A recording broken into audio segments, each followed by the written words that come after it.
Donc ici, Margot, elle avait dit « C'est affreux, crosseur » sur l'histoire quand je raconte ce qui s'est passé pour la maison. Et d'habitude, moi, Margot, ça me tombe ses nerfs en esti. Oh my God, le jugement que t'as à mon sujet, c'est gossant. Par contre, je dois dire quand que quelqu'un a raison. Okay? Parce que là, il y a ici Chandelle qui dit « Vos mots sont très durs. » Parce que les mots sont très durs ne vient pas enlever le fait qu'elle a raison. Hein? Les mots utilisés ici sont la vérité, par contre, même si elles sont très dures, ils sont très durs à entendre. Parce que toi, t'aimes pas entendre le mot crosseur, ce qui est arrivé, c'était une crosse. Et c'est dur, des fois, d'entendre ces mots-là. Mais quel autre mot que tu donnerais pour décrire la situation?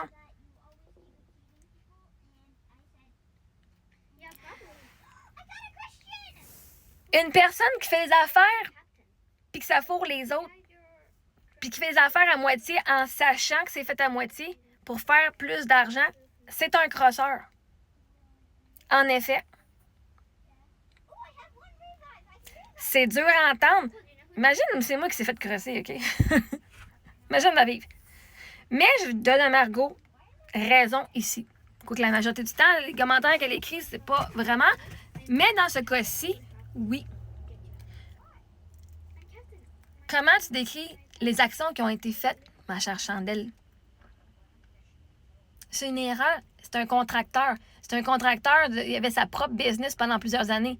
Et quand il a construit sa maison, notre maison, il a agi en tant que papa. Il n'a pas agi en tant que contracteur.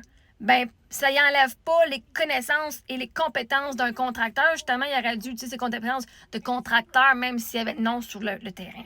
Puis il était en autoconstruction. Il était smart en Christ, le beau-père, là. M'excuse, là. Il savait ce qu'il faisait. Il savait ce qu'il faisait en tabarnak. Il savait. Lui, sa façon de penser, c'était fais-le sans la permission, puis au pire, demande pardon. Littéralement, c'était son mindset. Il y a des fois qu'il ne demandait même pas la permission pour avoir des permis. Il le faisait, il dit au pire, ben, il me donnera une tape sur la tête, une petite tape sur la main, puis j'irai genre chercher le permis après. Nous, notre maison était sur un terrain, sur une terre humide. Il a demandé le permis. Puis même la belle-mère a dit cette fois-ci, il a demandé le permis avant de creuser. Parce que ma maison, là, avant, c'était comme un ditch. Puis il a creusé un lac. Il n'y avait pas de lac avant. Il a creusé les lacs pour pouvoir mettre la terre, pour pouvoir bâtir les maisons. Mais si t'es un contracteur, puis tu sais pas qu'il faut mettre un drain français autour d'une maison, Chris, quelle sorte de contracteur que t'es? Les apparences, c'était belle. Pour eux autres, les apparences, c'était plus important. La maison est fucking belle, là. Je veux dire, tu regardes la maison, my God, c'est beau. Jusqu'à temps que tu creuses ou jusqu'à temps qu'il arrive un problème. Puis que tu regardes, genre, comment ça a été fait. Moi, le monsieur venait, l'inspecteur, il fait que c'est ça. C'est ici, le pasto, il tient même pas à rien, là. La poutre, elle supporte même pas rien, là. OK, c'était ridicule, là. Si t'es un contracteur puis tu fais une job de merde, en sachant, tu peux pas venir me faire croire que tu savais pas, là, que ta job était de la merde, là. Mais il espérait. Nous, on était supposés à la maison pour genre 2 ans. On n'était pas supposés habiter en maison. On bâtissait. C'est notre maison de vacances pour 2 ans. Propriété genre résidentielle, whatever, principale. Et après ça, on vendait. Pense pas qu'ils s'attendaient à ce qu'on l'aille pendant 5 ans, la maison. Puis eux autres, quand ils vendaient sans garantie légale. Hein? Nous vendons la maison sans garantie légale. Il savait ben trop ce qu'il faisait. Chris, il espérait juste de pas se faire prendre. Fait que oui, les mots sont durs, mais c'est parce que ce qu'il a fait, c'est ça. Tu peux pas te mettre la tête dans... De voir tout ce qui s'est passé, de te mettre la tête dans le trou, puis de dire « Oh my God, c'était un ange, cette personne-là. Non! » C'est dur quand que tu penses « Oh my God, c'est des bonnes personnes. » Tu fais « Oh my God. » Non, c'est ça la définition d'un crosseur. Ils vont faire « Oh my God, moi, je suis tellement une bonne personne. » Puis après ça, ils vont crosser du monde ici et là. Ils vont tout faire pour pas que ça paraisse jusqu'à temps qu'ils se fassent exposer. Fait que les mots sont durs, mais moi, j'appuie Margot. Une raison, j'en sais de bien pour mes filles entendre ça, là.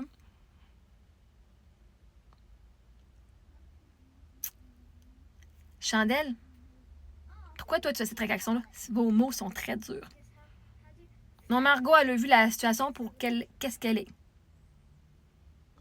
Elle a mis le mot juste sur le problème. Là, c'est toi qui refuses de voir la situation pour ce qu'elle est. Mais s'il te plaît, donne-nous un mot meilleur. T'as pu demander à ChatGPT. Moi, j'ai dit, peux-tu me donner un mot moins dur que crosseur? Parce que là, je le dis au vocal, là, fait qu'il écrit crosseur, mot de crosseur. Là. Face à quelqu'un qui fait des choses de façon illégale, en sachant, en espérant que ça ne se fasse pas voir. Oui, bien sûr, le mot crosseur est effectivement assez dur, péjoratif et familier. Chandel, on va te donner raison ici.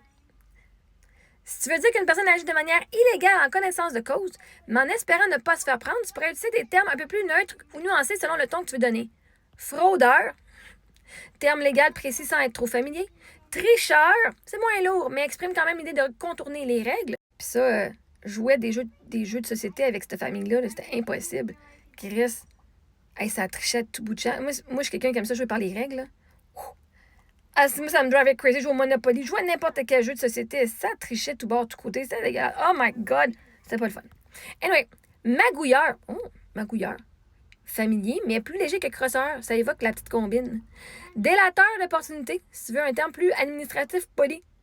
Contournateur, plus imagé pour exprimer quelqu'un qui contourne les règles. Ou un combinateur, quelqu'un qui fait des combines, pas nécessairement aussi fort que fraudeur. Si tu veux rester factuel, sans jugement trop fort, je te suggérais fraudeur ou tricheur. Si tu veux garder une touche familière, mais moins dure que crosseur, magouilleur passe bien. Voici tous les mots qu'on peut utiliser pour décrire la situation. Lequel que tu trouves est le plus approprié dans la situation Chandel?